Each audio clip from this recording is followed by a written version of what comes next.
की जय। पतित पावन गुरु महाराज की जय। जय राधा माधवा, जय कुंज बिहारी। जय राधा माधवा, कुंज बिहारी। जय गोपी जन वल्लभा, गिरिवर धारी। जय गोपी जन वल्लभा, गिरिवर धारी। यशोदानंदन व्रज जन रंजन, यशोदानंदन व्रज जन रंजन। यशोदानंदन व्रज जन रंजन, यशोदा नंदन व्रज जन रंजन। यमुना तीरा वनचारी, यमुना तीरा वनचारी। जय राधा माधवा, कुंज बिहारी। जय राधा माधवा, कुंज बिहारी। हरे कृष्णा हरे कृष्णा, कृष्णा कृष्णा हरे हरे, हरे राम हरे राम, राम राम हरे हरे। जय गंधर्विका गिरिधारी, गंधर्विका गिरिधारी गौर हरि। जय लक्ष्मी नरसिंह, जय अनंत देव। लक्ष्मी नरसिंह जय हरि। जय भक्त प्रहलाद, जय प्रहलाद महाराज। भक्त प्रहलाद, जय प्रहलाद महाराज। जय जय प्रभुपाद, प्रभुपाद, प्रभुपाद। जय जय Prabhupada. So Hare Krishna, we shall proceed with the Srimad Bhagavatam class. I hope I'm audible. So we shall proceed. Before Yes, I bro. start, I would like to seek all your prayers and blessings, and special thanks to our leader Matrapati Prabhuji for giving me this opportunity. Om Namo Bhagavate Vasudevaya, Om Namo Bhagavate Vasudevaya, Om Namo Bhagavate Vasudevaya. Narayanam Namaskrityam Naram Chaiva Narottamam Devim Saraswatim Vyasam ततो जयमुदीरयेत्। नष्टप्रायेषु भद्रेषु नित्यं भागवत सेवया Bhagwati उत्तमाश्लोके भक्तिर्भवति नैष्टिकी। So we are reading Srimad Bhagavatam 1.18.15. So if you notice, this is also the second last chapter of the first canto. So after this, we shall be proceeding with the last chapter. And this chapter name is Maharaj Parikshit cursed by a Brahmana boy. So as in the previous chapters we have studied, it is not a curse for a devotee. Devotee is never cursed. And something related to that we are going to study in today's Srimad Bhagavatam class. I will quickly recite the shloka and then we shall proceed. Tanno bhavan vi bhagvat pradhano, tanno bhavan vai bhagvat pradhano, mahatmaykant parayanasya, mahatmaykant parayanasya, harerudaram charitam vishuddham, harerudaram charitam vishuddham, शोषताम नो वितुनोद विद्वान, शोषाताम no वितनोत विद्वान. So we shall read word by word meaning. Tat, therefore, na offers Bhavan, your good self. Why? Certainly, Bhagavad, in relation with the personality of Godhead. Pradhanaha, chiefly, Mahattama, the greatest of all greats. Ekanta, exclusively. Parayanasya, of the shelter, Harer, of the Lord. Udaram, impartial. Charitam, activities. Vishuddham, transcendental. Shushtam, those who are respective. Na, ourself. Vita, no to, kindly describe. Vidwan, O learned one. Translation and purport by His Divine Grace. ऐसे भक्तिवेदांत स्वामी श्रील प्रभुपाद की जय। O Suta Goswami, you are learned and pure devotee of the Lord, because the personality of Godhead is your chief object of service. Therefore, please describe to us the pastimes of the Lord, which are above all material conception, for we are anxious to receive such message. Purport. The speaker on the transcendental activities of the Lord should have only one object of worship and service, Lord Sri Krishna, the Supreme Personality of Godhead. And the audience for such topics should be anxious to hear about him. When such a combination is possible, namely a qualified speaker and a qualified audience, it is then and there very much congenial to continue discourses on the transcendence. Professional speakers and a martially absorbed audience cannot derive real benefit from such discourses. Professional speakers make a show of Bhagavad Saptaha for the sake of family maintenance, and materially disposed audience hear such discourses of Bhagavad Saptaha for material benefit, namely religiosity, wealth, gratification of senses, or liberation. Such Bhagavatam discourses are not purified from the contamination of material qualities, but the discourses between the saints of Naimisharanya and Sri Suta Goswami are on the transcendental level. There is no motive for material gain. In such discourses, unlimited transcendental pleasure is relished both by the audience and by the speaker, and therefore they can continue the topics for many thousands of years. Now, Bhagavad Saptaha are held for 7 days only, and after finishing the show, both the audience and the speaker become engaged in material activities as usual. They can do so because the speaker is not Bhagavad Pradhana and the audience is not Shushtam, as explained above. Srila Prabhupada ki jai. Om Ajnanatimidandasya Jnananjana Shalakaya Chakshurunmilitam Yena Tasmai Shri Gurave Namah. Shri Chaitanya Manobhishtam Sthapitam Yena Bhutale Swayam Rupa Kadamayam Dadati Swapadantikam Vandeham Shri Guru Shri Yutapata Kamalam Shri Gurum Vaishnavam Shah Shri Rupam Sagrajatam Sagana Raghunathanvitam Tam Sajivam Satvaitam Savadutam Parijana Saitam Krishna Chaitanya Devam Shri Radha Krishna Padan Sagana Lalita Shri Vishakhanvitam Shah He Krishna Karuna Sindhu Dinabandhu Jagatpate Gopesha Gopika Kanta Shri Radha Kanta Namaste Tapta Kanchana Gaurangi Radhe Vrindavaneshwari Vrishabhanusate Devi Pranamami Haripriye Panchakalpatarubhyascha Kripa Sindhubhyev Cha Patitanam Pavanebhyo Vaishnavebhyo Namo Namah. Jai Shri Krishna Chaitanya Prabhu Nityananda Shri Advaita Gadadhara Shri Vasadi Gaura Bhaktivinoda Hare Krishna Krishna Krishna Hare Hare Hare Rama Rama Rama Hare Hare Mukam Karoti Vachalam Pagum Tundayate Guru Yatkapahatamam Vande Shri Guru Dinitaranam Paramananda Madhavam Shri Chaitanyeshwaram. Hare Krishna. So, in this shloka, we see that Prabhupada is explaining about the Bhagavad Saptaha, which are held for 7 days. And Prabhupada is clearly mentioning that it is different from the Bhagavad Saptaha, which is held by the devotees. Correct? He says, if the Bhagavad Saptaha is,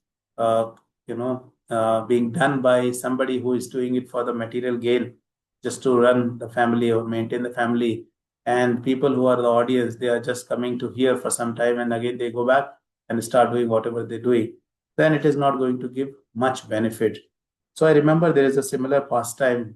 I was listening to a lecture where the story of Gokarna.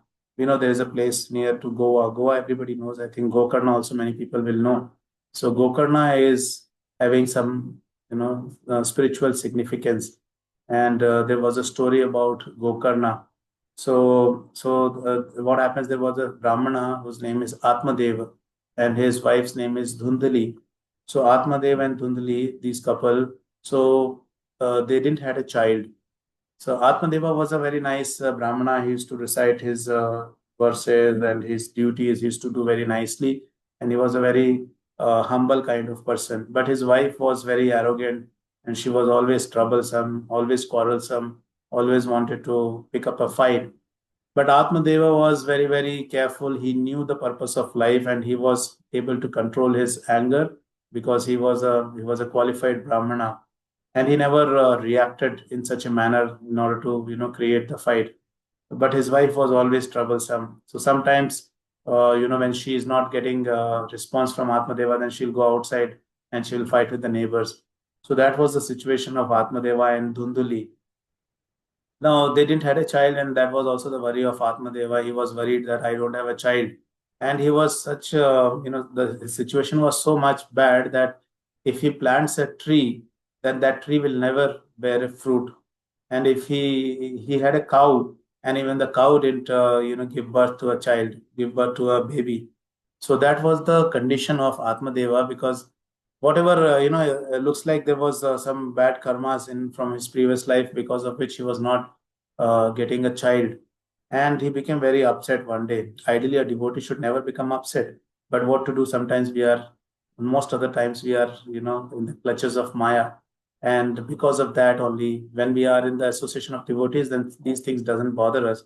But when we are in the clutches of Maya, outside the devotee association, then these things trouble us, and that is where our fall down happens. That is where we make the wrong decisions. So it is very important that we are always, always associated, and there should be somebody to remind us that did you chant your rounds properly? Are you following four regulatory principles strictly? What are you watching? Are you watching some movies? Are you watching some sports? What are you doing? So there should be somebody always, always to remind us. And if there is somebody who is asking us these questions, so we should not become angry. Many times we have seen devotees become angry if somebody is asking, if the leader is asking, Prabhu, why did you come late for the service today? So the devotee is angry. What is this? I can't live my life or what? Huh? Something like that. Who are you to ask me these questions? But it is very bad. Ideally, we should be very happy that there is somebody who is asking us. Mhm. Like Kabir Das, he told in one of the shloka, in one of the doha, he said, there's a doha, I don't remember the exact doha, but the meaning of that is we should always, always keep the criticizers very close to us. Maybe if possible within our house, give them proper food and shelter so that they keep criticizing us. And the purpose is when somebody is criticizing, then we have the opportunity to learn that we are doing something wrong. Are we doing something wrong? If there is nobody who's criticizing, then if we are falling in the well, then nobody will stop us. Okay. So here, coming back to the topic, Atmadeva, he was upset because he didn't had a child, and there was nobody who can guide him that what is the real purpose of life. So he decides to commit suicide, and he decides to leave his house, because in his house, anyways, there was no peace. His wife was always troublesome, troubling him a lot. So he decides to leave the house and go in the forest and kill himself. So when he was going to the forest, in the forest he meets a sadhu, sages. So that was the beauty, in the ancient days, when somebody is going to the forest. So forest was a place where sages used to live, and it was not a place where you find a lot of problems or difficulty. It was a peaceful place because there used to be the sages living in the forest, and we have seen such examples. Dhruv Maharaj, he went to forest, he was benefited, and then we saw Pandavas, they went to the forest in exile, even they were benefited, right? And here we are seeing Atmadeva is going to the forest and he meets sages. So forest was a nice place because all these ferocious animals were killed by the Kshatriyas when they used to go for hunting, and they used to kill those animals because they wanted to protect the sadhus, the sages who were performing tapasya in the forest. So that was a beautiful system. So I'm not saying that we should go to the forest leaving everything, but we should always be in the association of the devotees. And that is what Atmadeva found when he went to the forest. So this sage, he told him, "What is this? What is the trouble? You seems to be a Brahmana, but why are you so morose?" So Atmadeva told that I am having such a difficulty that I don't have a child, and there is a tree in my courtyard, and the tree doesn't bear any fruits, no flowers, and I have a cow. Even the cow doesn't produce a calf or child. So I'm such unfortunate person. So this sage, he meditates and he says, "You forget about the child, because I can clearly see in the next 7 lives also you don't have a child in your life. So don't worry about the child. The purpose of life is not to produce child, right? The purpose of life is to attain the supreme personality of Godhead, and such is the powerful instruction from the sage. He says that even the pigs, they can produce like dozens and dozens of the children. So that's not a that's not a thing which is required for the human life, producing kids. If Krishna gives, then it is good. If Krishna doesn't give, then that is also good.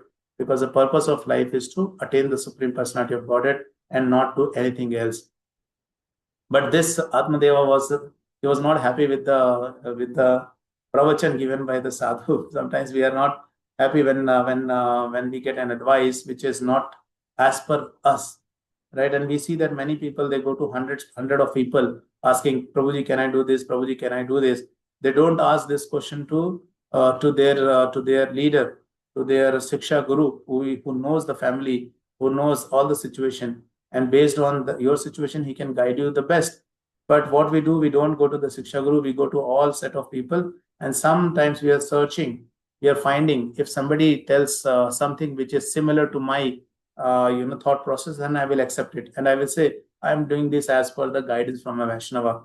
So we think we are doing something which is right, but what we are doing, we are only searching for somebody who can tell things as per what I am thinking.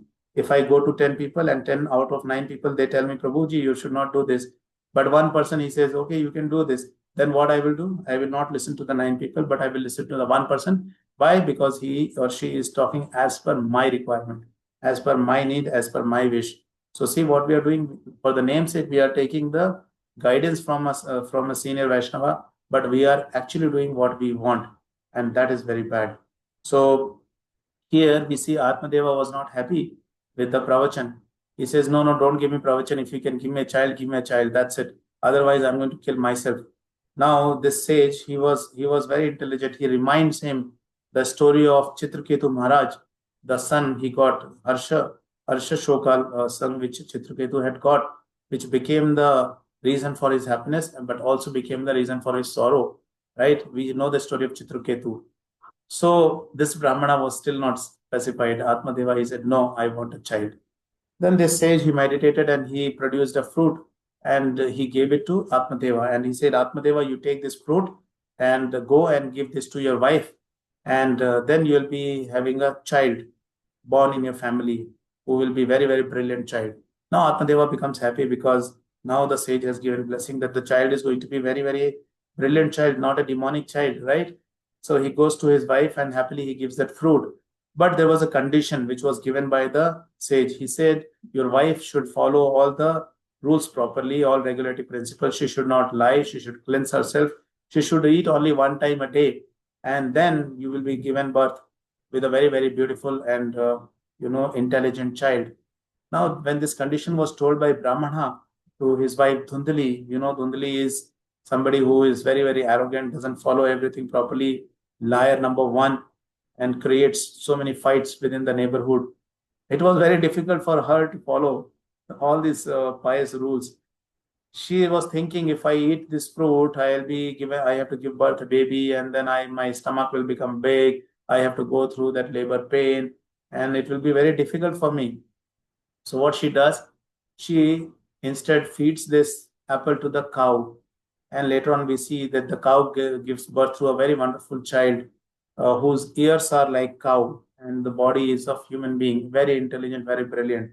So his name was Gokarna because he has got ears of cows. So Gokarna. So that is how Gokarna came into picture. And and we see later on that this lady, what she does, Dhundhali, she calls her sister and she says, you can give me your child so that I can say that I have eaten the apple and this is my child, like that. So they do some setting, and this lady Dhundhali, she brings the child of her sister, and this child name she did not keep as per the shastras. Like nowadays we see people keeping the name of their children anything whatever they want. It has got no spiritual significance. But devotees, they name the child as per the scriptures, as per the Vaishnava guidance, and as per on the name of the Lord, so that when they call the devotee, when they call their child, they are taking the name of the Lord. So it has got a lot of benefits taking name of the Lord. So that is how devotees keep their children's name. They don't keep on the karmi name or material name or things like that. But this Dhundhali, she was not following the scriptures and she names her child as Dhundhakaari because her name is Dhundhali. So she names the child as Dhundhakaari.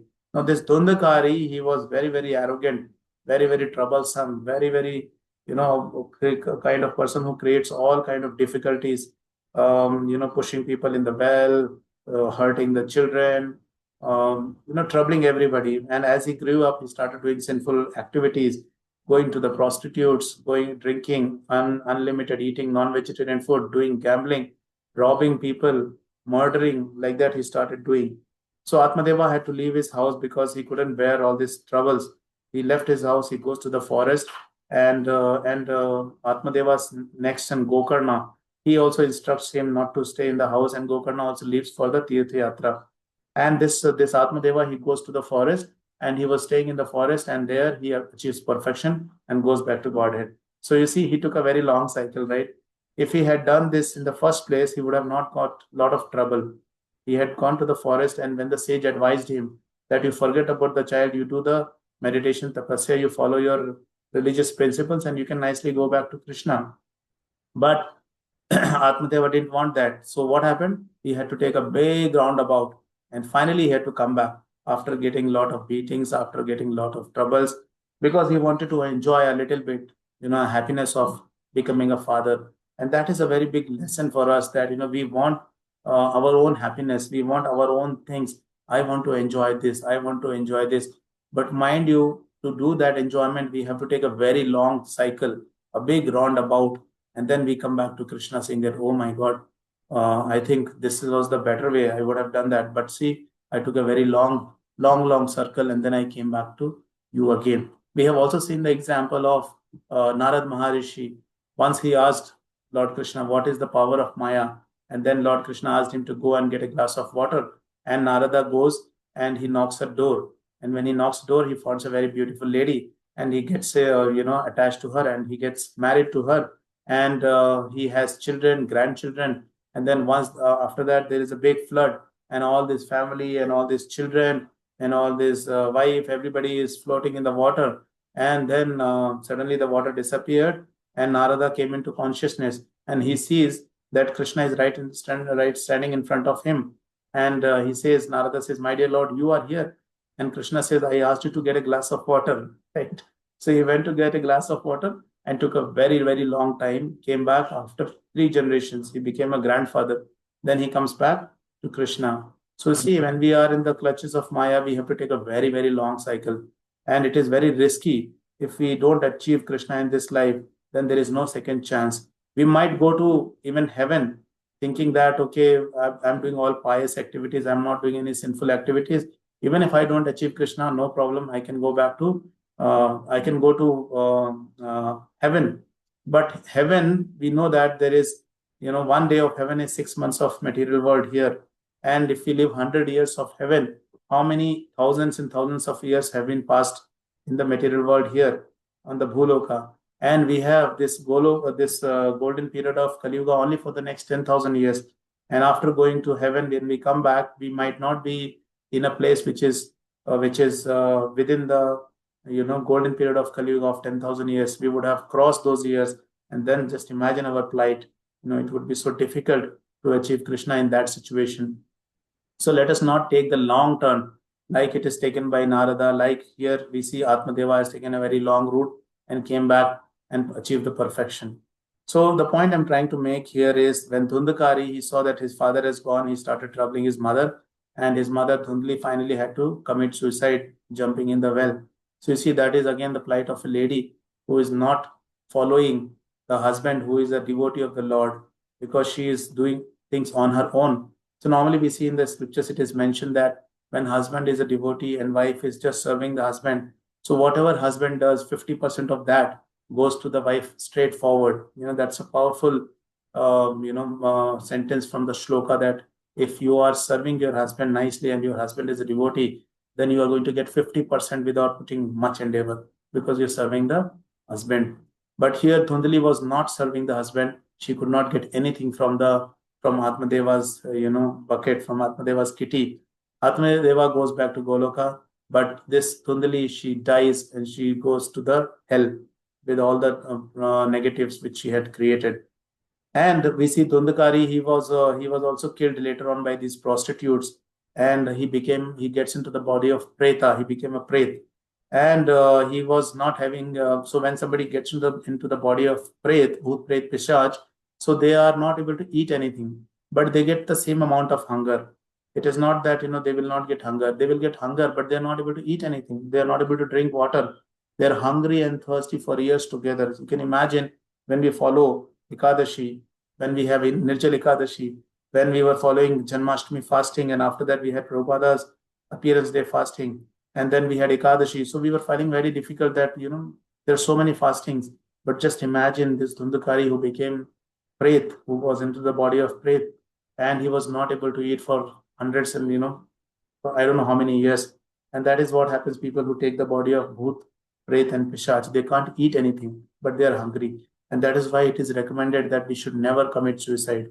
So this younger generation, they engage so much into the material sense gratification.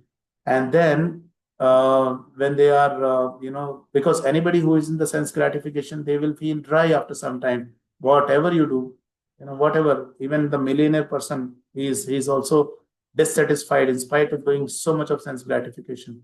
So that's the law of nature. If you are in the sense gratification, you are going to feel dry. And these people, they feel dry and they commit suicide. Like I was reading the newspaper and it mentioned more than 20 suicides have been taken place in Bangalore. And this is for the kids who were engaged in bettings, who were engaged in playing, a lot of online games. So they committed suicides. 20. It was there in the Bangalore Mirror 2 days back. You can go back and check. And we also see that there was a news about Bangalore becoming hub of drug narcotics. So there are so many people who are taking drugs, and there is a full drug mafia which is operating in Bangalore.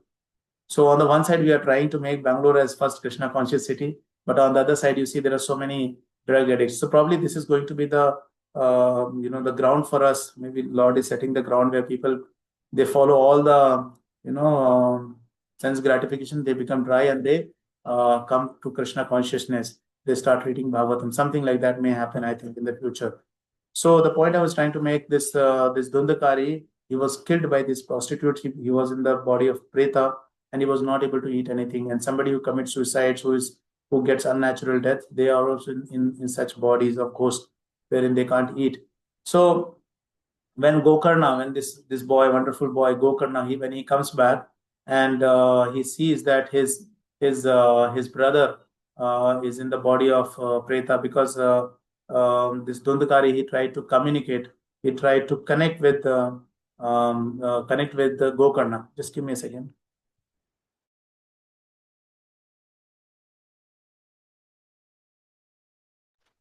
Sorry. Yes. So I was mentioning that this Dhundhakaari, he communicates, he talks to his brother, and he says, "My dear brother, only you can safeguard me." And then this Gokarna, what he does, he starts, he takes the advice of the sages, and they do a nice Bhagavad Saptah. And remember, this Bhagavad Saptah is not the Bhagavad Saptah which is done by nowadays so-called people who are doing just for their earning. But this Bhagavad Saptah had a purpose, and the purpose of this Bhagavad Saptah was to deliver who? Dhundhakaari, such a sinful person who committed all sort of sins. So here, Gokarna, what he does, he puts a bamboo which has got seven those markings, 7 layers kind, and he allows this Dhundhakaari to sit inside those bamboo. And when he is reciting this Srimad Bhagavatam along with the shloka, he's nicely reciting. So after one day, and there are so many people who are listening this Bhagavad Saptah because they also want to become purified. And Dhundhakaari has the urgency, and he is listening with a lot of urgency. Like Prabhupada says, when somebody who is a devotee, he is explaining Srimad Bhagavatam, and the audience is very, very curious to listen, very, very eager. The audience should be like a sponge. When you put the sponge in the water, they absorb everything. That should be the nature of the people who are listening Srimad Bhagavatam. When we are having that kind of attentiveness, then we can get the complete benefit of the Srimad Bhagavatam, like it was attained by Parikshit Maharaj also. Parikshit Maharaj was listening to Srimad Bhagavatam without eating, without sleeping, continuously 7 days and night, and see, he becomes delivered. And here we are seeing, at least Parikshit Maharaj was a very pious person. But you see, Dhundhakaari, he is such an impious person. He is in the body of Preta. He's not even a human being. And he's listening to what? He's listening to Srimad Bhagavatam. So even Bhoot, Pret, Pishach, when they listen Srimad Bhagavatam, they will be delivered. Like Prabhupada delivered one ghost. Like Bhakti Vinod Thakur, he delivered one ghost. So we are from a sampradaya who have delivered the ghost. Then why cannot we, why are we not able to deliver the normal human being also, right? We can also, when we are following in the footsteps of acharyas, then we can be a nice devotee and we can also deliver these impious people or so people. So quickly I'll summarize. So Dhundhakari, he hears those Srimad Bhagavatam very, very carefully. And after 7 days, every day, one single day, one layer of bamboo is crashing. And the seventh day, we see that the entire bamboo just got separated. And Dhundhakari, he goes to, there is a nice plane comes from Vaikuntha, and Dhundhakari, he goes to Vaikuntha along with those, Vishnu Dutas. And the question was why only Dhundhakari he went to Vaikuntha. What about the other people? Because other people were not listening with that urgency, they could not go. But Dhundhakari he went, and we see that Vishnu Duta they said when they told this to Gokarna he does one more Bhagavad Sapta, and this time he tells people to be very, very careful. And this time all the people listen very, very carefully. And at the end of 7 days, all these people, whatever set of people they were listening Srimad Bhagavatam, they were delivered. So that is the power of Srimad Bhagavatam. That is the power of a devotee when he recites Srimad Bhagavatam, and that is the power of people when they are listening with proper urgency. They can be delivered, in the same lifetime. So I will stop here. I think I have exceeded time by 4 minutes. I seek apologies. Please forgive me. If I have committed any mistakes, please forgive me. If you have any points to add, you can add. If you have any questions, you can also ask questions. Srila Prabhupada ki jai. पतित पावन गुरु महाराज की जय। निताई गौर प्रेमानंदे। हरे Hare Krishna प्रभु।